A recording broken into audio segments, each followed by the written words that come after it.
Hello and नमस्ते friends, welcome back to the channel. कैसे हैं आप लोग? आई होप आप लोग सब ठीक होंगे।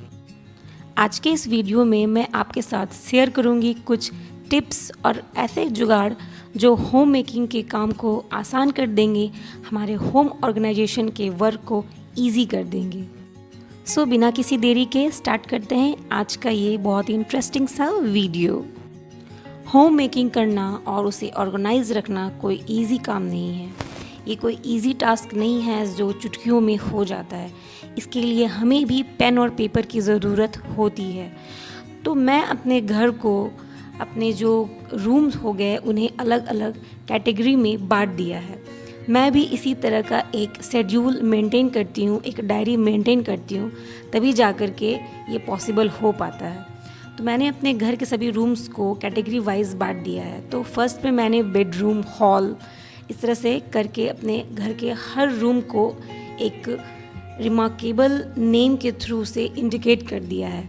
तो बेडरूम के अंदर भी मैंने इसे कैटेगरी वाइज अलग अलग बांट दिया है कि आपके बेडरूम में जो भी अलग अलग सामान हो गए उनको भी मेंशन कर दीजिए। आपके हॉल में जो भी सामान हो गए उसे भी अलग अलग तरीके से मेंशन कर दीजिए।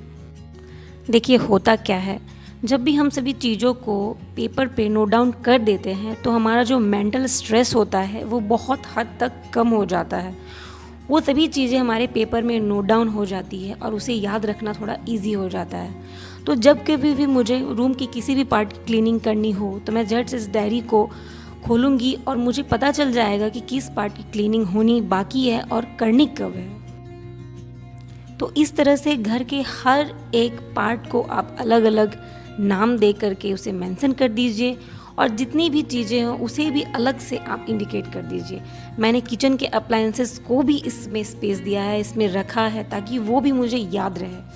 और साथ ही बाथरूम हो गया, उसे मैंने सैटरडे संडे को क्लीनिंग में रखा है। और जो मेरा बालकनी एरिया हो गया उसे मैंने संडे में रखा है ताकि जब भी मुझे रिलैक्सेशन टाइम, जब भी मुझे वो हो, तब मैं जा कर के अपना बालकनी क्लीन कर लूँ। और लॉन्ड्री मैं अल्टरनेट डे पे करती हूँ। जो भी आयरनिंग, फोल्डिंग जैसे हो गए वो अल्टरनेट डे पे होते हैं तो उतना बर्डन नहीं होता। जब इस तरह से प्लानिंग करके हम लिखते हैं ना चीज़ों को, तो हमारे लिए काम बहुत ही आसान हो जाता है और ऑर्गेनाइजेशन का काम है वो हमारे लिए बर्डन नहीं बनता। होम ऑर्गेनाइजेशन की बात हो रही है और हमारे पास अच्छे ऑर्गेनाइज़र ना हो तो फिर कोई मतलब ही नहीं बनता चीज़ों को सेट करने का। मैं अपने बेडशीट को सेट करने के लिए, उसे एक जगह ऑर्गेनाइज रखने के लिए इस तरह का कार्डबोर्ड का एक बॉक्स यूज़ करती हूँ। इसमें मेरे जितने भी बेडशीट्स होते हैं वो ईज़िली उसमें आ जाते हैं और जो भी पिलो कवर्स होते हैं मैं उसे उसी के अंदर डाल के फिक्स कर देती हूँ, रख देती हूँ। इसी तरह कार्डबोर्ड के बॉक्स के ऊपर मैंने वॉलपेपर को स्टिक कर दिया है और एक अच्छा खासा टिकाऊ मेरे पास एक ऑर्गेनाइज़र रेडी हो गया है। अब इसके लिए पैसे क्यों वेस्ट किए जाएं जब ये ऑर्गेनाइज़र मैं घर पे खुद ही रेडी कर सकती हूँ। तो इससे क्या हो गया कि बेडशीट्स मेरे सारे इसमें रख जाते हैं, इसमें ऑर्गेनाइज रहते हैं और इसे निकालना इजी हो जाता है। वरना एक जगह रखे जाएं सेल्फ में तो एक को निकालो तो दूसरा भी उसी के साथ गिर जाता है। तो ये काम भी मेरे लिए इजी हो गया इस ऑर्गेनाइज़र के थ्रू। देखिए, चीज़ें व्यवस्थित तरीके से नहीं चलेगी तब तक जब तक आप अपना दिमाग नहीं लगाएंगे। सो बिना देरी के इन सभी चीज़ों से आप अपना दिमाग लगाकर काम इजी कर लें। जैसा मैं भी यहाँ कर रही हूँ, मेरे बच्चे के जो ABCD के जो आते हैं अल्फ़ाबेट्स और नंबर्स, इन सभी को अगर मैं ऐसे ही छोड़ दूँ, बॉक्स वगैरह में रखने दे दूँ तो इधर उधर ये मिस हो जाते हैं। तो इस तरह मैं इन दोनों को अलग अलग करके अलग अलग डिब्बों में रख देती हूँ। तो उसे भी खेलना, उसे भी पढ़ना इजी हो जाता है कि नंबर्स मेरे इस बॉक्स में है और मेरे सारे अल्फ़ाबेट्स इस बॉक्स में है। तो इससे मेरा पढ़ाने वाला काम भी इजी हो जाता है। वरना इसमें भी मेरे टाइम लग जाएंगे कि मैं नंबर्स को अलग अलग सेग्रेगेट करूं और सारे अल्फ़ाबेट्स को। हम सबों के घर में इस तरह के क्लॉथ हैंगर ज़रूर होते हैं, या आजकल नहीं होते हैं तो पहले ज़रूर होते होंगे, जिनका यूज़ हम करते हैं और करते आ रहे हैं। तो इसमें है मुझे सॉक्स को रखने में मुझे दिक्कत आती थी। सॉक्स को निकालने या कोई और कपड़ा निकालने पर वो उसे गिर जाता था। तो इसके लिए भी मैंने एक हैक को अपनाया है। एक सॉक्स को लेकर के उसमें ही सेकंड सॉक्स को मैं अंदर डाल देती हूँ और एक राउंड सा बना के साइड में एक पॉली बैग को हैंग कर देती हूँ।